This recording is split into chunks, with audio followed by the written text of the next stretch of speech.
Olá pessoal, bom dia, boa tarde, boa noite a todos.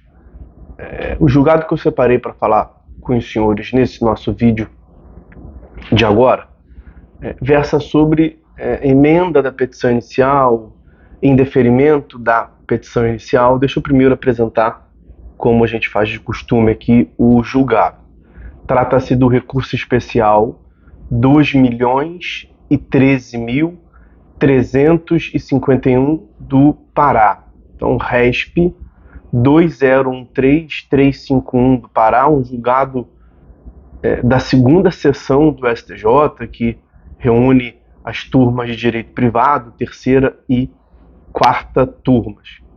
Como rotina estabelecida nossa aqui, na descrição desse vídeo vai constar a referência completa do julgado e a disponibilização da ementa para os senhores e eventuais outras informações que sejam relativas à hipótese. O que nós tivemos aqui, como eu costumo dizer, no contorno fático dessa questão que chegou até o STJ? Foi ajuizada uma ação de indenização por danos morais e materiais contra uma certa empresa qualquer. E o juiz indeferiu a petição inicial e extinguiu o processo sem resolução do mérito, sob o fundamento de que a autora deveria ter juntado documentos indispensáveis à compreensão da controvérsia, à compreensão da lide, e não o fez. Então, por ausência de documentos que o juiz reputou como indispensável, ele extinguiu o processo sem resolução do mérito. E a autora recorreu até a questão chegar ao STJ. Esse é, portanto, a controvérsia. O que nós temos aqui do ponto de vista teórico? O artigo 319 do CPC, ele prevê requisitos à petição inicial, né? São os requisitos genéricos de a princípio, toda petição inicial, como a indicação do juízo competente para julgar a causa, a qualificação das partes, a indicação da causa de pedir, a formulação de pedido, a atribuição de valor da causa, a indicação das provas que se pretende produzir e a indicação na opção de participar da audiência de conciliação e mediação ou não. São requisitos constantes do 319, me perdoem. E os 3 parágrafos dizem respeito à qualificação das partes, que não nos interessa diretamente aqui. Mas o artigo 320, ele prevê que o autor deve juntar na petição inicial o que se chama de documentos indispensáveis à propositura da ação. A redação do 320 é a seguinte: a petição inicial será instruída com os documentos indispensáveis à propositura da ação. Percebam que é, portanto, um verbo impositivo. Será instruída. Deve ser instruída com os documentos indispensáveis à propositura da ação. Que documentos são esses?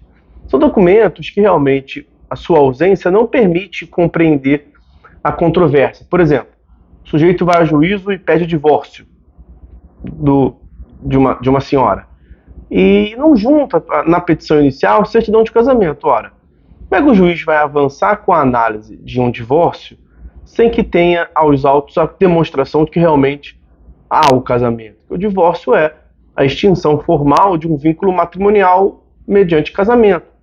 Somente você pode cogitar de, ao final, analisar se deve ou não divorciar, se estão preenchidos os requisitos do divórcio, se constar uma demonstração prévia, né, uma condição lógica de que há o casamento. Outro exemplo: o sujeito vai a juízo e formula pretensão relacionada ao direito real de propriedade de um bem imóvel. No direito brasileiro, né, só é dono de bem imóvel, só vai conseguir direito real, que deriva do domínio da propriedade de um bem imóvel, aquele que tiver o registro no RGI. E aí o sujeito não junta, o juiz pode pedir. Então são alguns casos, é uma aplicação mais excepcional, essa necessidade de juntada de documento indispensável. Porque, vejam, com relação à prova documental, realmente as partes juntam na primeira oportunidade que tem para falar nos autos, né? Então o autor junta na petição inicial, o réu junta na contestação. Mas é praxe, o que se chama de prova documental superveniente. Né?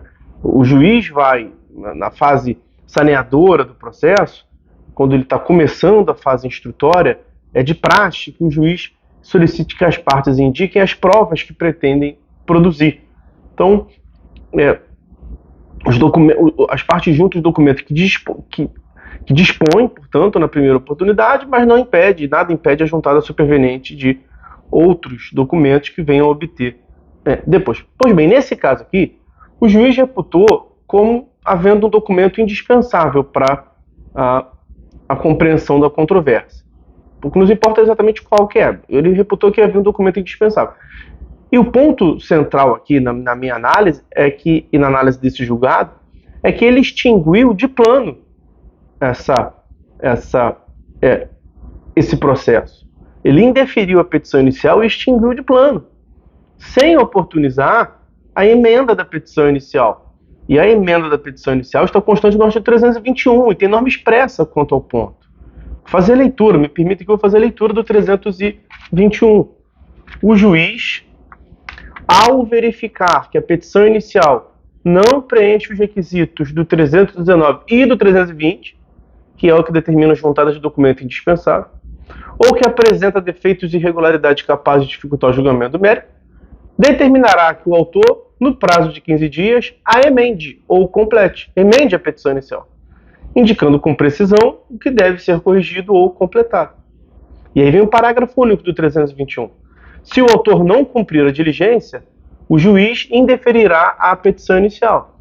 Perceba que o indeferimento da petição inicial, por previsão expressa de lei, somente se dá após a oportunização da emenda da petição inicial. Mesmo que a petição inicial contenha vícios, é, portanto, um direito do autor e é uma decorrência lógica da sanabilidade dos vícios processuais, né, do processo civil da efetividade, quando o juiz se depara com o vício processual e incumbe-lhe corrigir o vício processual. É inclusive uma diretriz lá do artigo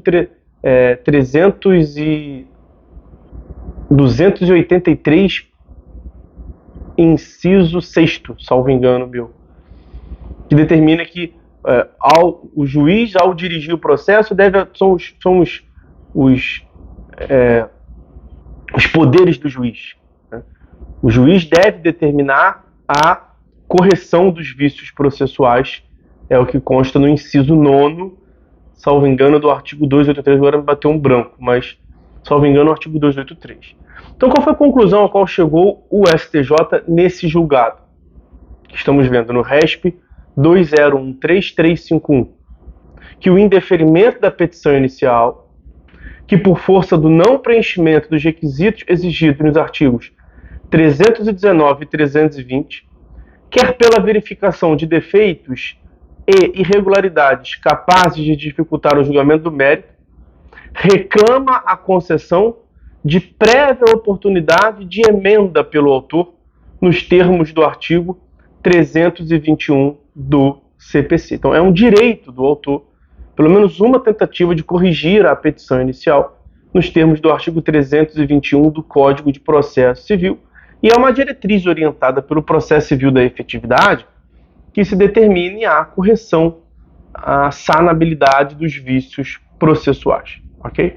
Então essas as observações, as considerações que eu queria fazer com os senhores nesse vídeo de hoje, nesse encontro de hoje. Por hora é só. Fiquem todos com Deus e até a próxima.